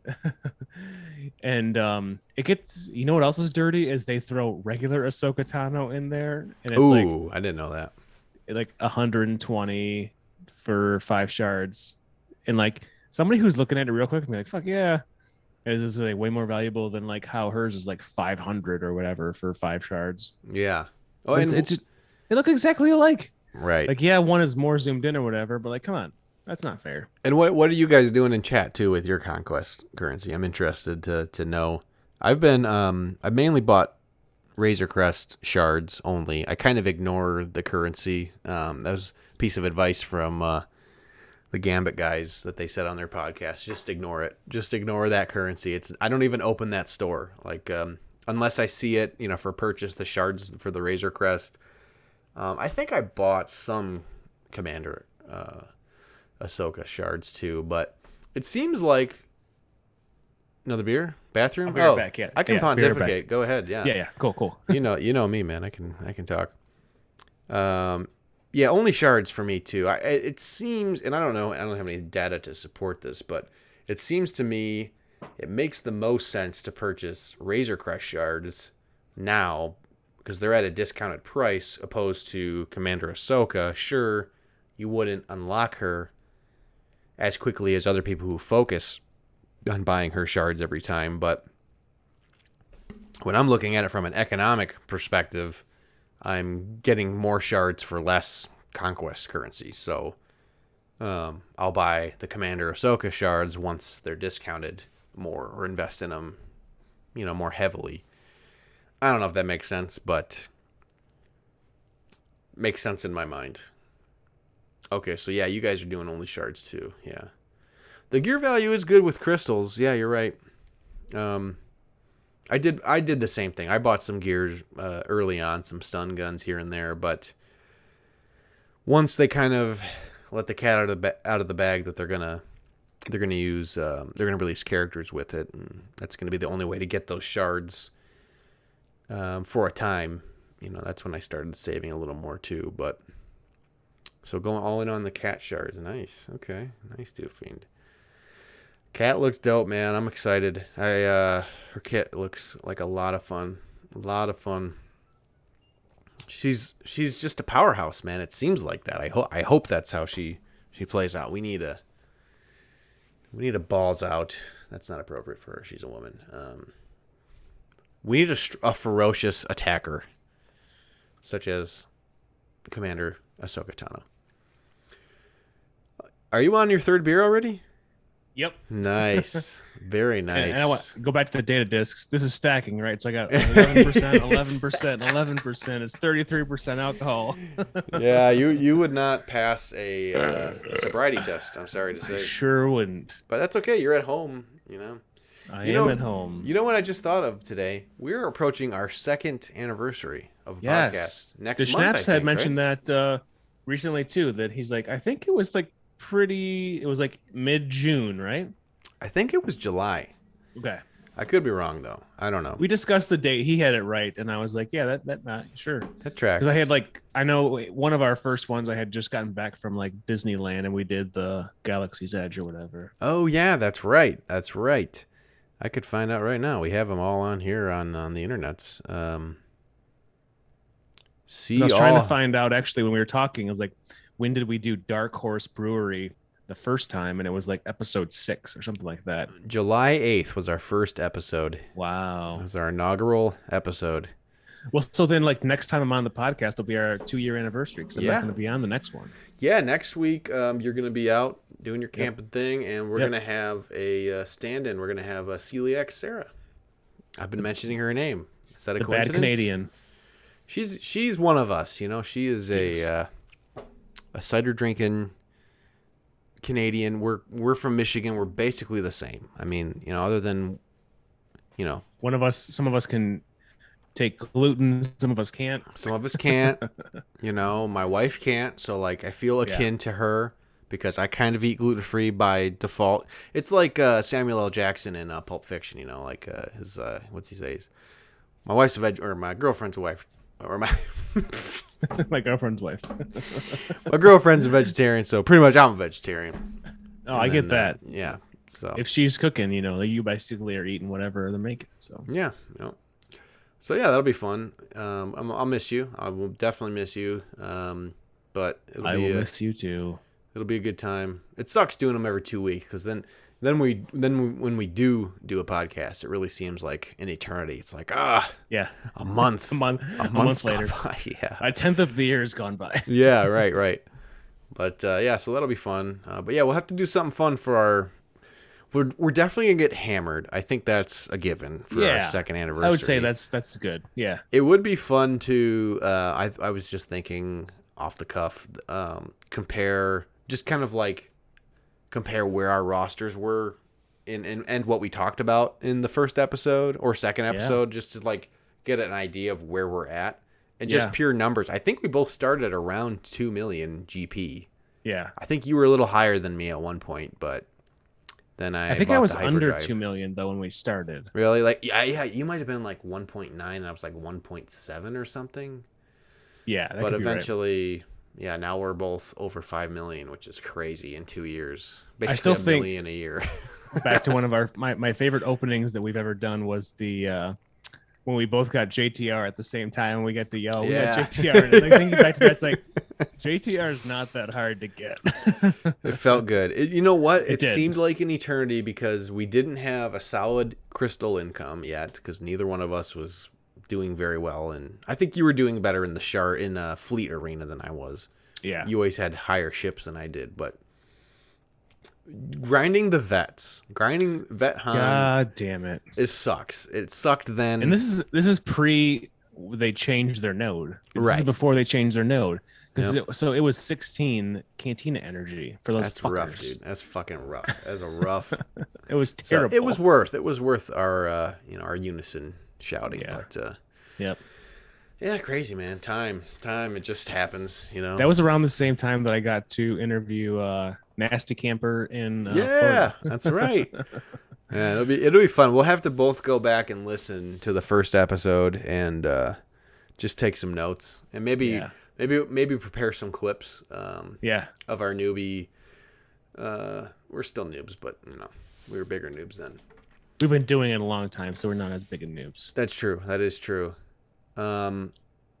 So yeah, I guess that's pretty much it for Conquest. I guess along this. Oh, sorry. Did you have something to say? Not really. Just kind of in general. It was like I broke my streak of max rewards, but I was also like very fine with it because I was like, I'm just a dad playing this game. Like whatever. Whatever I get, I get. Well, like I was thinking about I guess the kind of the bigger picture with Conquest and Galactic Challenges, and there's just a lot of similarities in the two game modes, and it Yep. seems like they kind of are almost the same thing. But the commonalities they share are that you have to have the right characters to do them, and I think really depending on how your roster has developed, specifically with the GLs. If you want to be consistent with getting max rewards, you got to have GLs. I mean, Yeah. no matter what. And the more GLs you have, the more rewards you'll get, and the better of a chance you'll have to max out those events. And just looking at it, like thinking about from the perspective of somebody who's not an end game player, and we're not even end game players, but like somebody building their roster out, like you do need GLs to get the max rewards. I mean, and granted, that's not the complete like end all be all of the game. You know, you're not trying to get max rewards on everything all the time, but in the same token, like the rewards are pretty banging for both. I mean, especially the mods. Like if you can upgrade your mods Totally. in a I huge think way, those mod mats are like the reason I give any fucks at all for this. yeah. I mean, they can be transformative, man. Like it's so much fun after Conquest, just like upgrading mod, upgrade. And granted, it's only like 5 mods, but that really just kind of shows you like how fucking slow and like it's slow as molasses building a mod inventory. Yep. Oh my god, it's agonizing. I spend 150 crystals a day on refreshing it, which doesn't seem like a lot, but it is a lot, especially when you're like refreshing other energies and like refreshing, paying for refreshes for characters. Like, it adds up. Even taking, top spots in arenas, it fucking adds up. And those mod upgrades though on that like high level mod material can be so agitating though. Like today I was working up this one mod that's in my cam team, like loadout or whatever, and it's got a health primary, speed secondary, and it had rolled 3 times and it was at like 18. Okay, so decent, but it's got 2 more rolls possibly.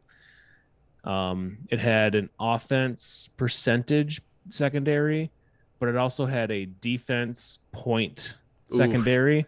Let me guess. I know where this is going. And then a tenacity percent secondary.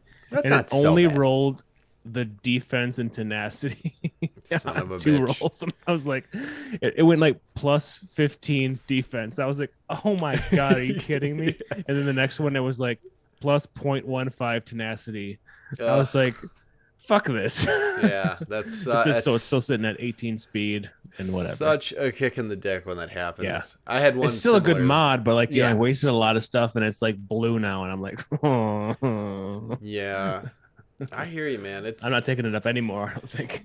I've been, one thing I did is with the mod slicing material from, I forget what it was from, Galactic Challenges, or Conquest, I don't know, but I made a significant boost on my Echo for the cam mission. Like I think I added like 15 to 20 speed to that mod set. I've just been working on that mod set exclusively because I just have terrible speed for him.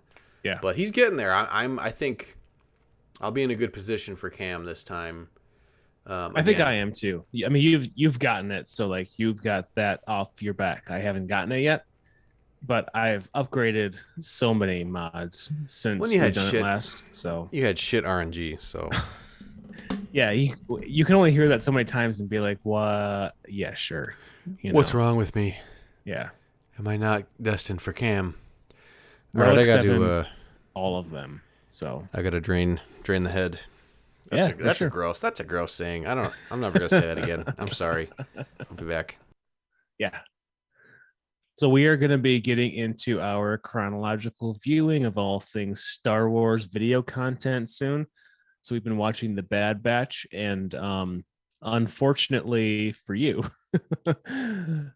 we have 4 episodes that we want to try to review tonight. I don't know if we're going to be able to get through all of them because I'm not sober. I don't know about you, but I'm not sober. I've had 2.5 11%ers. I'm on my 3rd. But so we have the replacements, which is episode 3, 4, 3. We did 2 so far. We have Cornered, we have Rampage, and we have Decommissioned. So I just watched Decommissioned today when I was at the gym. So I didn't get a whole lot of time with it to kind of like analyze the ins and outs of it, but I thought it was a pretty fun episode overall. But we haven't reviewed Bad Batch since like early May because we've had 2 episodes where we just didn't get to it. One where we were like, we haven't seen it, and then one where we were not ready. So we're going to try to analyze 4 of those today.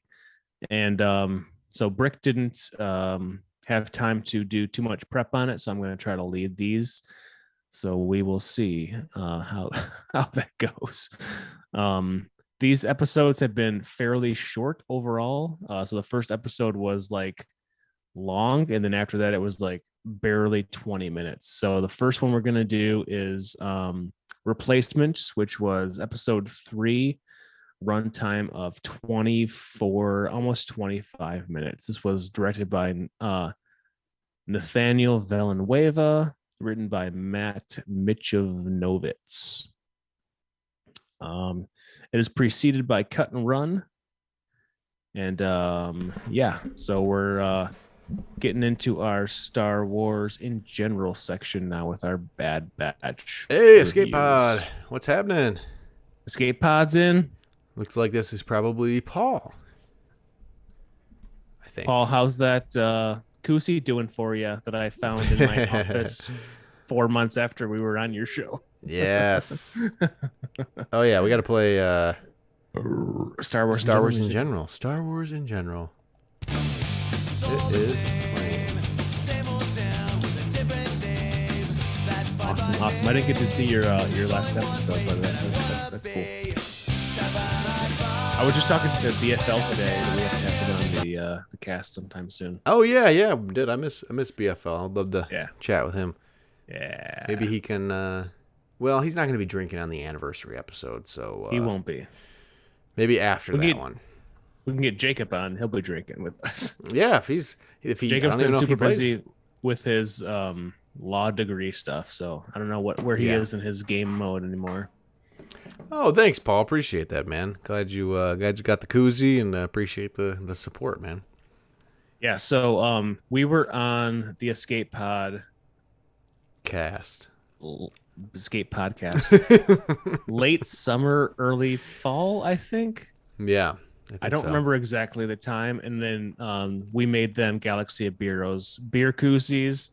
I'm like, yeah, I'm going to send them out as soon as this episode's over. And like all things, I have no memory or organization. And I was cleaning out the office, and I was like, Paul and Nev, why are these here? I already sent these out. And then I was like, oh, fuck, I didn't send them out. So I had to ask them. I was like, are these your current addresses? Because they had addresses of them from months back, not years, almost years, months back. So we just checked that and sent those out. I also was trying to send out the one for Andy Beads because I didn't have his sent out either. And I took that to the post office. He gave me the address, and he lives in Canada. And when I went to the post office, they said that it was going to be about $18 to send it to him. And I'm like, I don't think this is worth our money. So I was like, hey, man, like, if you're in the States, I'll give this to you. But I'm not going to spend $18 sending you a beer koozie. September 11th of last year, he said. Was it really? Wow. Yeah. So not as late as you thought. Better late than never, I suppose. It's pretty bad. It's almost a year. Yeah. I'm not great. So on Star Wars in general, and we're looking at the Bad Batch in our chronological viewing of all Star Wars video content. Last time we were here, I think we did episode 2, right? Yeah, we went up to 2. Yep. Okay. So we have not done 3, 4, 5, or 6. Nope. We skipped it. Yeah. So I don't know how in depth we want to get with this. I think not super in depth. I think Okay. I've got a few tequila in me. Drinking tequila. And Tequila's drinking 11% beer. So yeah, maybe not. Maybe just like quick hits. Hey, quick. Quick hits. Yeah, so we watched Cut and Run, and we picked up with The Replacements. And in my opinion, not a lot happened. In all 4 episodes. Right. Yeah, It's been kind of sideshow overall, right? Yeah, 100%. I like, and that's why I kind of didn't want to talk about episode 3 and 4 when we had the podcast last time, because just like nothing really happened. Like, hey, Podfan with the follow, how you doing, Podfan? Appreciate you. Thanks for joining the stream. Oh, Bad Batch. Okay. Sorry, man. Sorry. Didn't mean to spoil anything. We did not clarify that we were spoiling anything. We kind of haven't spoiled anything, but spoilers. Yes, we are gonna We're gonna spoil this shit out of Bad Batch. So if you haven't watched yet or plan to, go away and come back. Anything that we can remember from the last month after drinking 3 11% beers and a quarter bottle of tequila will spoil. That basically means we're not going to have a lot of details for you. Yeah, there's going to be light details. We're going light on the details. Yep. Got to pour the spoiler draft. First thing I want to know is, what's your level of annoyance with Omega at this point? Oh, you mean Omega? Omega. I'm not pissed at Omega. I love a good New Zealand accent, a good Kiwi accent. Something about it. I don't know. Lord of the Rings, Peter Jackson, I don't know, Bad Brains, or is that the name of, what is it? Or Bad Taste. Bad Taste. That was one of his first horror movies. I don't know. I love the Kiwi accent, so she doesn't bother me that much. It is a little formulaic, like, oh, the little kid is getting in trouble, and the Bad Batch has to help It does her. kind of seem like something that Star Wars does very often. Mm-hmm. You know, like it's like always rescuing the young, vulnerable child off something. It feels like. I don't completely dislike it, but I feel like they could do more with like the storyline without Omega. I hope she ends up becoming something that matters. I think something big. I have a feeling she's going to. I think there's a bigger thing coming. So yeah, I guess we should pick up this, like, so the Replacements episode, like, I just thought it fell very flat to me. You know, the Moondragon stuff was kind of fun. Yeah, a little bit. You know, it stole the I don't know, the fucking piece from the ship. The energy feeds on the energy of the ship. Yeah. It was just this is the Bad Batch series, the way I'm going to put it is very Filoni verse centric-esque. Like, there's side adventures. So many side adventures. Side adventures after the first episode. Yeah, and it's like we're all thinking in the back of our mind, at least I am. I don't know. I'm like, okay, what's up with Crosshair? What's going on with the Empire? They got to be coming after the Bad Batch at some point. And Crosshair was in that episode for a short view, right? I think. Oh yeah, you're right. You're right. He wasn't in there very long, and then I don't think we've seen him. Maybe once, but I think that was it. Like, I don't think we've seen him at all. Yeah. That is like the one thing in this show right now that I care about is like getting Crosshair right and getting him out of there. Like, he's definitely a fucking asshole. Like, what all the shit that he did in those first couple episodes. Mm-hmm. But I think they gotta figure out a way to turn him back and bring him out of there. You know? Oh yeah. That's got to be like the plot of. He's the main thing, right? baddie. He has to come back.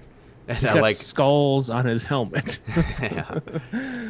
I like Paul's comment. Filoni is like the guy who has to complete all of the side quests in a Let's Play. That's so accurate. Like, it's totally. And you create these episodes basically out of nothing. It's like, oh, the ship had a crash landing, and they stole a part, and they had to chase down the part, and there's character development with Omega and the Bad Batch, and it's a whole thing. Yeah. But not a whole lot came out of it. I don't know how much more you want to talk about that episode, honestly. Like, nothing happened. I don't know what else there is to say. But then, yeah, the cornered episode, a little more plot advancing, I guess, somewhat. or introduction. Isn't this the one where Fennec Shand is in it? Yes, right? Yeah. I think so. Yes, Omega gets lost kind of along the way with Fennec. Fennec is trying to like treat her well and like make her feel like that she's gonna take care of her, but all the other members of the Bad Batch who like encounter her know that that's not the case. They've seen her before, and obviously we know Fennec Shand from The Mandalorian, and know that she's not in it for good things. She's in it for money overall. So I liked that they brought her in. I really did too, because it's a cool crossover between like the live action stuff that's going on in The Mandalorian and this. 100%. We got different timelines happening, but like I like that they're building up her character, and I really want her in Galaxy of Heroes. That was the first thing I thought of, is like, okay, Galaxy of Heroes, let's see it. But depending on how much she is in the Bad Batch, you know, it may have just been a one episode thing potentially, but are people really going to give a shit if she's in Star Wars Galaxy of Heroes? Like, ooh, Fennec Shand, yeah. But I mean, if she's a good character, people are gonna invest in her and use her. But yeah. But also, of course, with the Book of Boba series, you know, she's gonna There's gonna be a lot of new scoundrels, a lot of new bounty hunters, I think. And Fennec Shand conceivably will be a big part of that, and she's gonna be a huge part of Book of Boba, I would say. Ben Seal says, I would have followed Fennec if she told me she would treat me well. Hmm? She's pretty hot, I have to say. I mean, who doesn't want to, you know, we're not in the FMK segment, but, you know, a cyborg bounty hunter chick. You know, somebody DM me a really awesome FMK for this, but I said that I would wait until they brought it up, and they're not here. So good call. I don't know if we're gonna get an FMK this episode or not. The FMK is up to the viewers. You know, you can exchange your channel points in for whatever FMK candidates you would like. I'm kind of hoping somebody does it when we with Celiac Sarah, when we have her fill in, because with us, people always nominate men. So like every time it's like, okay, so which of the three guys am I going to have anal sex with? That's the ultimate. That's the ultimate question that you have to ask yourself in an FMK. I mean, sure, you got to figure out who you're going to kill. To me, like, really, it's the F is the big. That's the big question. You know, who am I? Who can I? That's the big question. But the marry, though, like, that's like the commitment. But the marry, to me, in FMK is, I think, a more obvious choice. It's like, who am I going to wake up to every day? Who am I going to spend my time with? Who do I like the best, and who could I stomach? Yeah. Well, and I think there's a workaround with the marry. I mean, not all successful marriages have sex involved, so it could just be somebody you like. You know, it's just somebody you want to hang out with, you know. The workaround or the reach around is, or, you know, the way I intellectually weave through it is like, maybe I don't have to have sex with them all the time. It's not an everyday thing. No marriage. No crazy couple out there is having sex every day that I'm aware of. What do you need out of me, man? Lady, what do you need out of me? I already have a job, okay? I don't need another one. Jesus Christ. There's not enough time in the day. Gosh. Exactly. Biscuit's trying to figure out how to cash in his FMK. Biscuit. You know how. Didn't Biscuit cash in? I think he did recently, yeah. Yeah, he did the Eth Koth one, I think. The last one was really good, yeah. Yeah, we had to do Eth Koth, Kit Fisto, and I realized in between episodes, I didn't realize Eth Koth was Zabrik. Did you know that? I didn't realize Eth Koth that. was Zabrik. Like, all these said Zabrak out there, and like whatever. I was like, it's made up word. Who gives a fuck? Yeah, he's not. He's. I didn't realize that either. That the Jedi Zabrik. Wow, interesting. He's from the dark side of Dathomir. Like our boy, or maybe I guess not. The Night Sister men, they're not all Zebreks. I don't know. Maybe they are. I'm not the lore person. We're not the lore podcast, okay? We certainly aren't. We're the get drunk and talk about whatever we want. This might surprise you, but we are not lore experts here at this Galaxy of Beeroes podcast. Unfollow. Fuck this. Okay, so that was cornered. Cool. I think this is how we need to do our reviews of Star Wars content in the future. Yeah. You know, just off the cuff. It gets so fucking cumbersome. You're like, ooh, let me go. Especially with the cartoon. Yeah. So the next one was Rampage. Rampage was actually kind of fun because it had a super adorable Rancor in it. Oh, dude. Yeah. This was my favorite. I think probably my next to the inaugural episode. This is probably my favorite episode. Yeah. It was fun. A lot of action. It was a good time. Yep. An adorable Rancor. Come on, Moochie. Yep. How cute was Moochie? Come on. Moochie is awesome. I like to be in the game. I want Moochie alongside all my Bad Batch characters. He is the 5th Bad Batch. Ooh. He is the 5th Bad Batch. Oh, that'd be dope. If not him, it's Gunky. Like, I don't want anybody else but those two in my Bad Batch scene. So. And that's a great point, Paul. If you're into lore, Star Wars lore, check out Thaddeus Going Nerdy and the Escape Podcast guys are always teaming up with them, and they actually know about Star Wars and like the extended universe and stuff. And like, if you're into lore, why are you here? It's like, no, that's not gonna be here. We drink heavily on Mondays, guys. Mondays. So I mean, say no more. Really, I mean, that's a mic drop at that point. I mean, yeah, you're looking for gold in a sewer. Okay, you're not gonna find it. Maybe depends on the sewer, I guess. That was a dumb analogy. Anyway, now do you think Moochie got tamed in this episode by Wrecker? Yeah, I loved their. I don't know. I did love their exchange. The Wrecker is my favorite, man. Anytime Wrecker is involved, Wrecker's the best. I think that Wrecker needs to never use a gun again. I think whenever he uses a gun, I'm like, Wrecker, what are you doing, man? You just shooting people? You're Wrecker. You squat a droid all the time. You're getting lazy. Grab a droid, slap everybody else with that droid. That's what we want to see. Call it good. Call it a day. That's your thing, dude. Nobody wants to see you shoot anyone. He did it in the most recent episode, right? Yeah, he did. Like, he grabbed a police droid. He shot a few people. Slapped all the rest of the police with that police droid. He shot people and then he did that. Yeah, you're right. He did a little bit of both, but... yeah. Blue Lives Matter. Get out of here with your police droids. But that was a fun episode. There were slave traders. I love our analysis on these episodes. Yeah, there was a Rancor and Wrecker fucked it up. Wrecker's cool. I like that. I don't know. It's not. It's just very Filoni. I mean, like, okay, so we did the Clone Wars. We did the whole Clone Wars series, and we did entire seasons in an episode. And now we're doing episodes of Filoni episodes. You know, like, really though, arcs should be the way we do it. You know, it really should be. Yeah. And so we're still in arc 1. Let's be honest, of Bad Batch.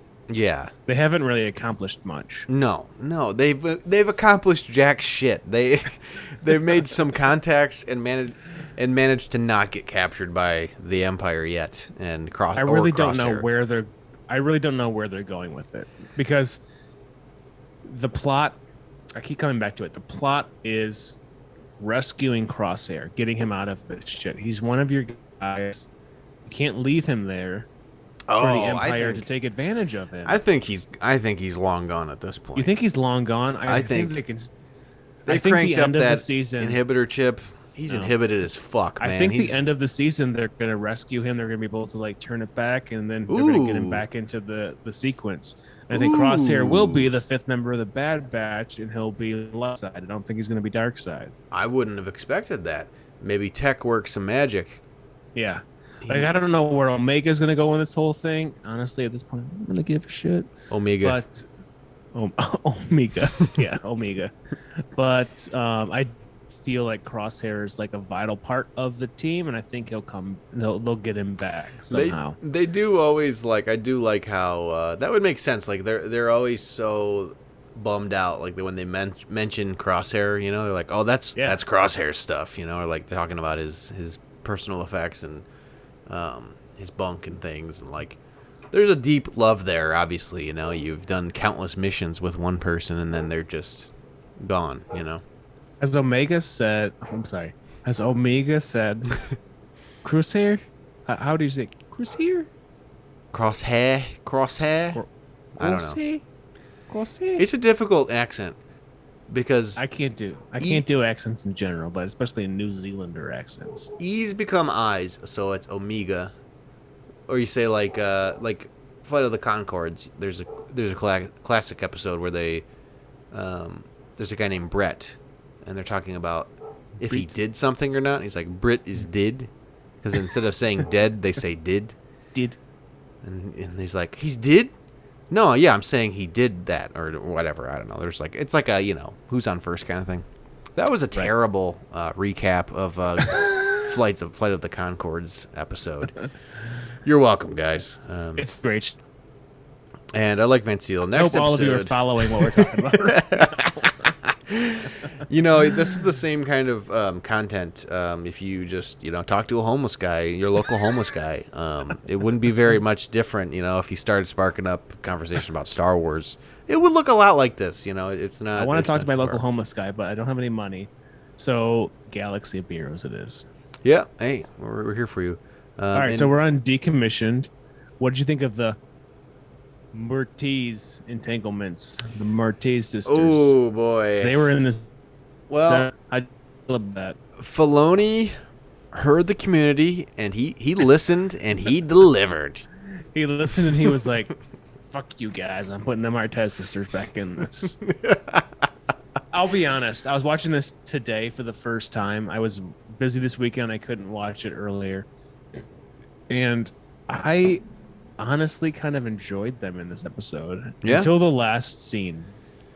The last scene came, and I was like, all right, whatever. So I'll be completely... But I thought they were pretty enjoyable, and like they didn't seem annoying. They fit the whole drama of the episode.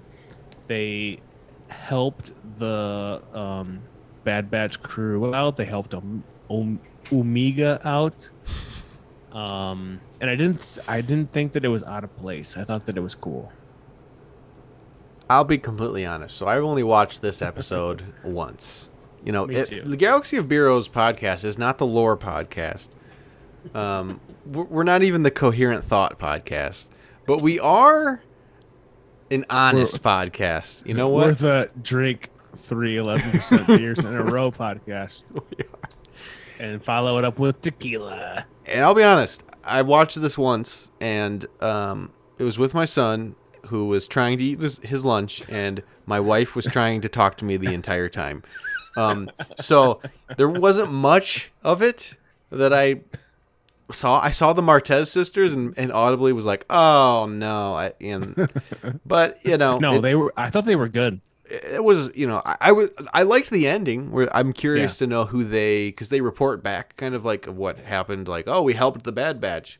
I wonder who they're working with or for, you know, but yeah, they definitely appreciated Omega and want her to do well. And I think they definitely appreciate Wrecker. That's what I noticed. I think Trace was like, "Oh, Wrecker's fucking awesome." Rafa's like, "Y'all suck." And Rafa later, I think, was the one that was like, "Yo, there's this rogue crew of clones that you need to get, and I can give you their location." Like, I don't think Rafa's not in it for good. Trace, I think, is. I wonder if she's snitching or if it's a friend of the Bad Batch potentially. Yeah, it could be Kat for all we know. It's possible because they're friends. You know, maybe they stayed in touch after their drug smuggling days. So that does bring me to a point. I do think the Martez sisters are going to come into the game. Ooh, I don't know if they're going to be a duo character like Chupio and Chupio was. There's just two of them standing next to each other. Just the Martez sisters. Hey. We didn't want to give them their own identity, so they're just, you know, they're in the fucking just two stupid. Chicks. They're just the same thing. No, they should be two different characters. But I think like it could be like Cat, and then like those fuckers, those two, and then like some other scoundrels that they find. Definitely scoundrels, yeah. Because like why would Cat have a scoundrel tag if they didn't bring those two in? Why stop it too? Add Omega as well. It's a triumvirate. It's the Martez sisters and Omega. It's triple. And all of your accuracy arrows will now be worthy because she can't shoot her bow and arrow. She's fucking OP, dude. You get a nice accuracy arrow on her. She's okay. Yeah. Getting caught up on chat. So Van Seal said, next episode, Omega and the Bad Batch go to McDonald's.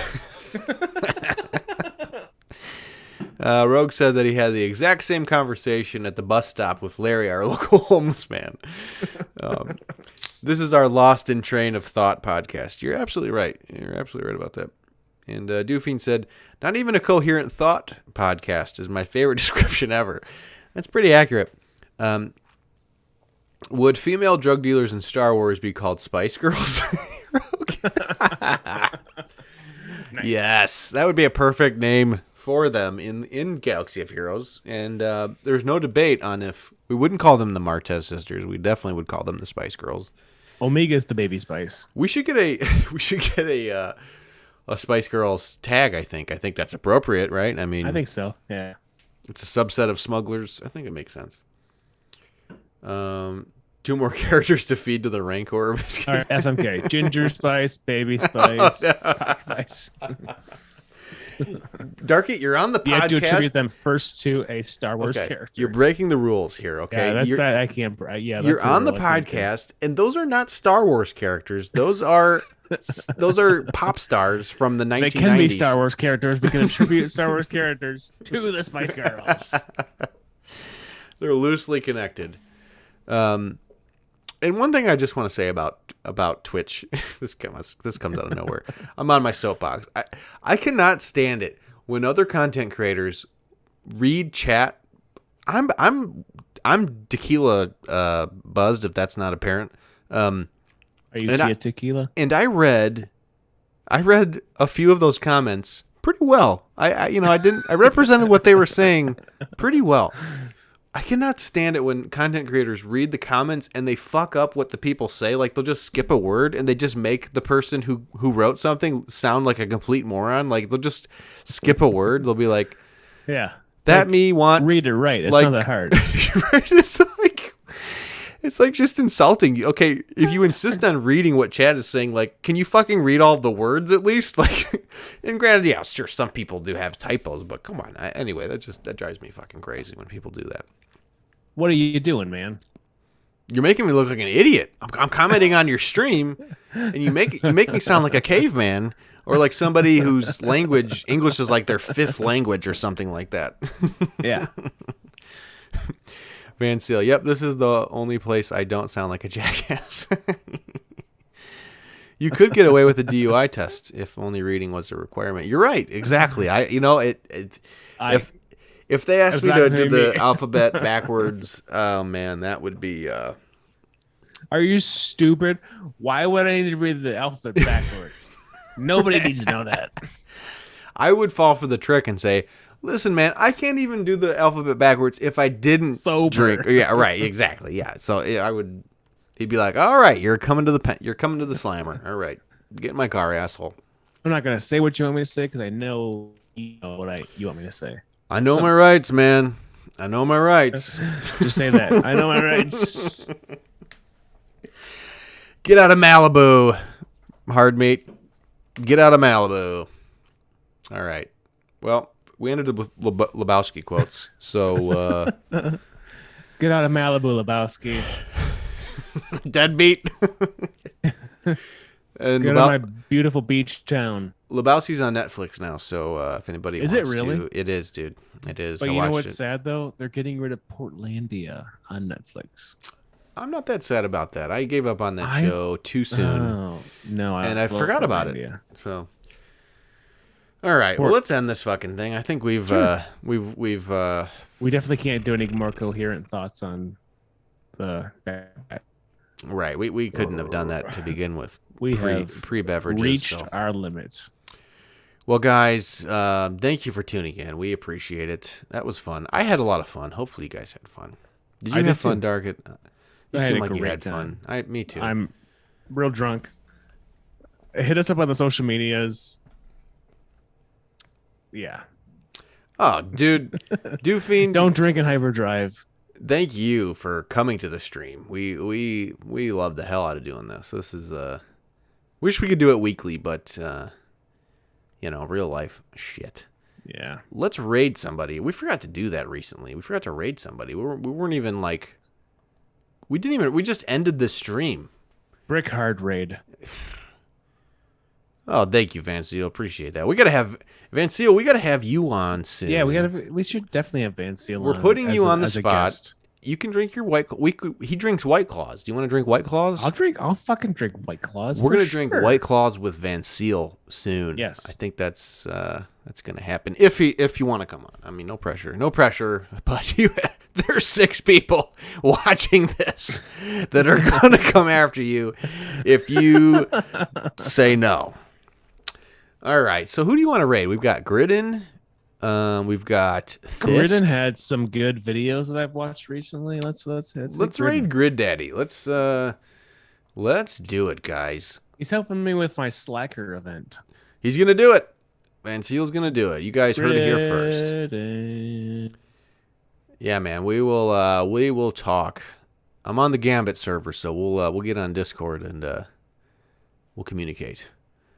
But yeah, thanks for tuning in, everybody. We really appreciate it. Thank you so much. Have a great night. Cheers. We rated.